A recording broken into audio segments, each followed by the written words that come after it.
बऱ्याच दिवसांनी आजचं लेक्चर अपलोड करण्याची संधी मिळत आहे. आपण काल पाहिलंच होतं की कालचा जो पेपर झाला त्याच्यानंतर आपण त्याचा एक ॲनालिसिस म्हणून 1-2 दिवसामध्ये पण लेक्चर अपलोड करणार आहोत. पण त्या अगोदर ज्या मुलांना मराठी लिटरेचर किंवा मराठी वाङ्मय हा मेन्ससाठी घ्यायचा आहे, भले त्यांची प्रिलियम जी आहे ती यावर्षी क्लिअर हो किंवा न हो, तरी पण आपण पुढच्या मेन्ससाठी आत्तापासून सुरुवात करणं अपेक्षित आहे. त्यानुसार पेपर जे एक्सपेक्टेड होते ते जरी आपल्या मनानुसार गेले नसतील किंवा ज्यांचे गेले असतील, तर त्या दोघांनी पण म्हणजे दोन्ही विद्यार्थ्यांनी पण या मेन्सच्या तयारीला आत्तापासून सुरुवात करणं अपेक्षित आहे. तर बेसिकली आपण जे आत्तापर्यंत जे लेक्चर अपलोड केले ते मॅक्सिमम पॉईंट ऑफ व्ह्यू जरी त्यांचा हा असला की YCMOUच्या दृष्टिकोनातून जरी असला तरी त्याचा फायदा हा पेपर 1साठी होणार आहे, निश्चित होणार आहे. त्याच्या शॉर्ट्स नोट्स आपण तयार करून ठेवणार आहोत.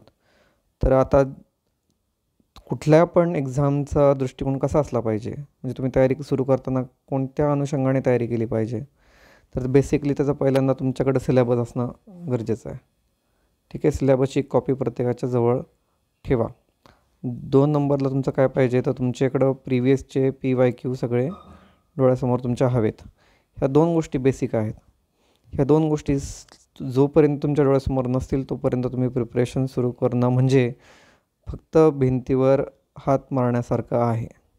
ठीक आहे, या गोष्टी तुम्ही लक्षात घ्या. आणि आता आपण सिलेबस वगैरे हे थोडंसं डिटेलमध्ये नंतर पाहणारच आहोत.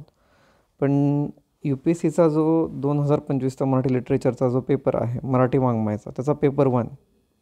ठीक आहे, तर या पेपर 1मध्ये काय काय गोष्टी सांगितलेल्या आहेत त्या आपण आता इथे पाहणार आहोत. आता मलाच हे सांगायचं कारण काय, हा पेपर घेण्याचं आजचं कारण काय, तर बेसिकली आपल्याला माहिती आहे की आपण मराठी लिटरेचरसाठी YCMUचा बऱ्यापैकी रेफरन्स बुक म्हणून वापर करणार आहोत. तर आता तुम्ही जेव्हा मी हे PYQ वाचून दाखवेल ना, तर त्यावेळेस तुम्ही YCMUची कुठली पुस्तकांमध्ये हे पॉईंट्स आहेत हे तुम्हाला लगेच लक्षात येईल म्हणून, किंवा त्याची गरज काय आहे हे तुम्हाला मला सांगायचं आहे. ठीक आहे, तर पहिला क्वेश्चन पाहूयात आपण की 100-150 शब्दामध्ये लिहायचं आहे काय, भाषा ही ध्वनिरूप चिन्ह व्यवस्था असते, या विधानाची सार्थकता पटवून द्या. म्हणजे क्वेश्चन आलेला आहे भाषावर. स्पेसिफिक भाषेच्याबद्दल काय विचारलेलं आहे तर ध्वनिरूप चिन्ह व्यवस्था. ठीक आहे, म्हणजे तुम्हाला हे 2 कीवर्ड्सवर बोलायचं आहे, लिहायचं आहे. हे दोन्ही गोष्टीसुद्धा सिलेबसचाच पार्ट आहे YCMUच्या. ठीक आहे, तसंच्या तसं त्यांनी विचारलेलं आहे. शब्दशक्तीवर खूप डीपमध्ये यशवंतराव चव्हाण मुक्त विद्यापीठाच्या पुस्तकामध्ये सांगून ठेवलेलं आहे. प्रमाण भाषा बोली भाषेवर क्वेश्चन असतो, तो ठरलेले पॅटर्न आहेत. तुम्ही जर सिलेबस उघडून पाहिला तर प्रमाण भाषा हे तुम्हाला डायरेक्ट सिलेबसचा पॉईंट दिसेल तो.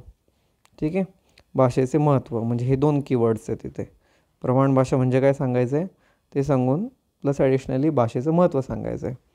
आता व्याकरणाचा पार्ट आला, ग्रामर व्याकरण आहे की नाही, त्याच्यामध्ये काय काय विचारलेलं आहे बघा, की प्रयोग म्हणजे काय विचारलेला आहे, आणि कर्मणी प्रयोगाचा कर्तरी प्रयोग कर्मणी प्रयोग आपण 10वीपासून अभ्यासत आलेलो आहोत. म्हणजे एकदम सिंपल भाषेमध्ये तुम्हाला विचारलेलं आहे. म्हणजे यानंतर शेवटी विचारलं लोकनाट्य परंपरेमध्ये दंडार या लोकनाट्याचे वेळे पण विशेष करा.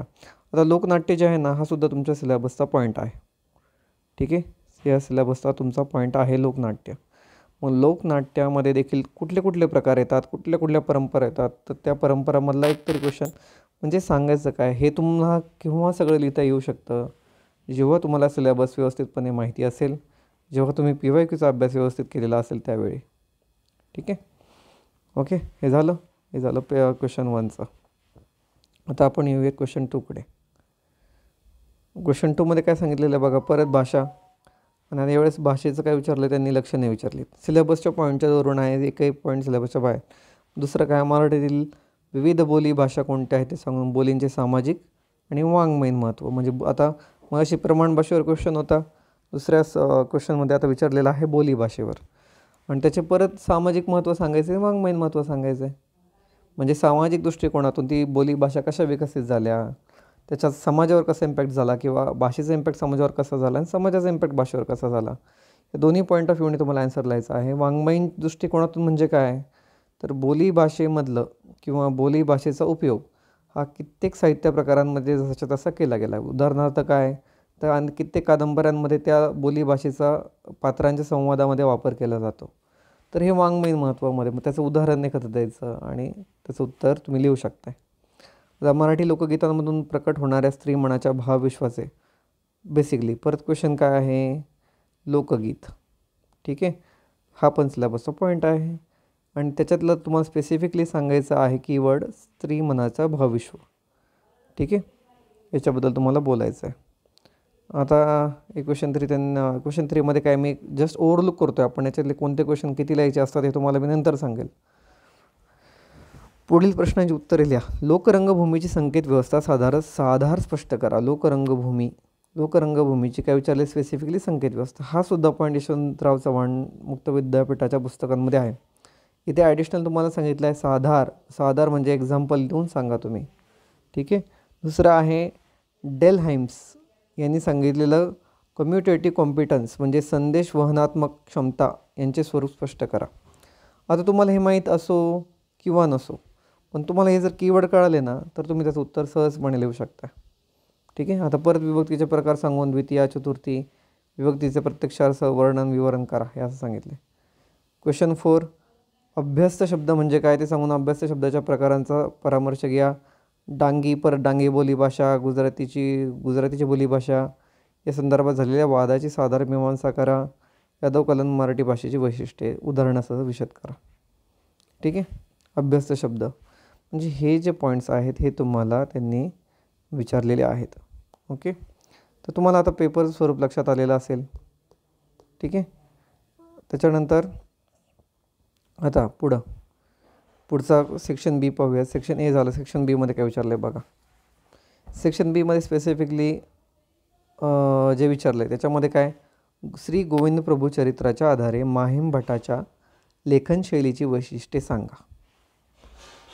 आता तुम्हाला थोडंसं याच्यामध्ये काय माहिती पाहिजे, म्हणजे तुम्हाला याच्यावर विचारलं आहे काय, श्री गोविंद प्रभू चरित्र माहीम भट म्हणजे हे तुम्हाला विचारलं ना का तुमच्याच डोळ्यासमोर महानुभाव संप्रदाय हे थोडंसं उभं राहिलं पाहिजे. आणि मग तुम्हाला भले ते बाकी मग काही माहीत असो किंवा नसो, पण त्या महानुभाव पंथांचं जे साहित्य आहे त्याची लेखनशैली कशी आहे हे तुमच्या सिलेबस पार्ट 2 म्हणजे पेपर 2मध्ये पण आहे. ओके, तर पेपर 2मधलंच तुम्ही लेखनशैलीची वैशिष्ट्य जरी तुम्ही लिहिली तरी चालेल. ठीक आहे. मग एखादं माहीम भटांचं ठीक आहे तुम्हाला माहीत असो ते एखादा मार्क तुमचा कमी होऊ शकतो स्पेसिफिक तुम्हाला जर एखादी ओळ त्याच्यातली माहीत नसेल तर, पण वैशिष्ट्य मात्र तुम्ही निश्चितपणे लिहू शकता. इथं तुम्हाला 4 ते 5 मार्क निश्चितपणे मिळू शकतात. मोरोपंतांच्या श्लोकोकेकावलीची वेगळेपण सांगा. तिसरं विचारलं आधुनिकतावाद म्हणजे काय ते सांगायचं आहे आणि साहित्याचा अनुबंध स्पष्ट करायचा आहे. समाजशास्त्रीय समीक्षा पद्धतीची मर्यादा स्पष्ट करायची आहे. चळवळींचा साहित्य निर्मितीवर कसा परिणाम होतो ते स्त्रीवादी साहित्याच्या आधारे स्पष्ट करायचं आहे. आता पुढील प्रश्नांची उत्तरे. संत तुकारामांची कविता म्हणजे सामाजिक दांभित्वावर चाललेले एक उदाहरण आहे, एक उत्तम शास्त्र आहे. मग इथे तुम्हाला तुकारामांचे 2-3 अभंग तरी पाठ असणं गरजेचं आहे. सामाजिक दांभिकता म्हणजे काय की बाबा समाजामध्ये चालू नाही का वेदांताचा तो अर्थ आमासाची ठावा तर आणि बाबा भारमाता म्हणजे असा सामाजिकतेवर निर्भीडपणे न घाबरता जे भाष्य केलं तुकारामांनी अभंगांच्याद्वारे ते तुम्हाला थोडंसं मराठीच्या दृष्टिकोनातून एक्सप्लेन करून सांगायचं आहे. शैली वैज्ञानिक समीक्षा साहित्याचे योग्य मूल्यमापन करण्यास सक्षम आहे का, चिकित्सा करा. समीक्षेवर एकतरी क्वेश्चन ठरलेला असतो. दुसरं विचारलं एक प्रबोधन कालखंडातील मराठी नाट्यवाङ्मयाच्या कामगिरीचे. ठीक आहे, हा कीवर्ड येते त्याचं मूल्यमापन करायचं आहे. प्लस मायनस दोन्ही सांगायचं आहे. शाहिरी कवितेची परंपरा तर शायरी साहित्य तुम्हाला आहे अभ्यासाला. स्पेसिफिकली विचारले राम जोशी. ठीक आहे. लावणी वाङ्मयाची वैशिष्ट्ये. बखर वाङ्मय आधुनिक साधन ठरवू शकते का, साधक बाधक चर्चा. बखर वाङ्मय सदस्य सिलेबसचाच पॉईंट आहे. साहित्य समीक्षा सिलेबसचा पॉईंट आहे. आस्वाद आकलन मूल्यमापन त्रिसूत्री स्पष्ट करायची आहे. ठीक आहे. आता शेवटचा जो क्वेश्चन आहे साहित्य निर्मिती मागील विविध प्रेरणा हे पण YCMUच्याच पुस्तकांमध्ये तुम्हाला याचा आन्सर मिळून जाईल. नवकवितेच्या पार्श्वभूमीवर बासिम मर्ढेकर यांच्या कवितेचे विश्लेषण हे देखील तुमच्या YCMUच्या पुस्तकात मिळून जाईल. मराठी पौराणिक कादंबरी लेखनाचे वैशिष्ट्य हे देखील तुमच्या एक्सटर्नलच्याच YCMUच्या पुस्तकांमध्ये तुम्हाला याचा आन्सर मिळून जाईल. ठीक आहे. हा आहे UPSCचा मराठी वाङ्मयाचा पेपर 1. ठीक आहे, एखादे 3-4 क्वेश्चन्स तुमच्यासाठी थोडेसे बाउन्सर असू शकतात, अनएक्सपेक्टेड असू शकतात. पण याच्यातले सगळे क्वेश्चन्स तुम्हाला लिहायचे नाही आहेत, अटेम्प्ट करायचे नाही आहेत. ठीक आहे.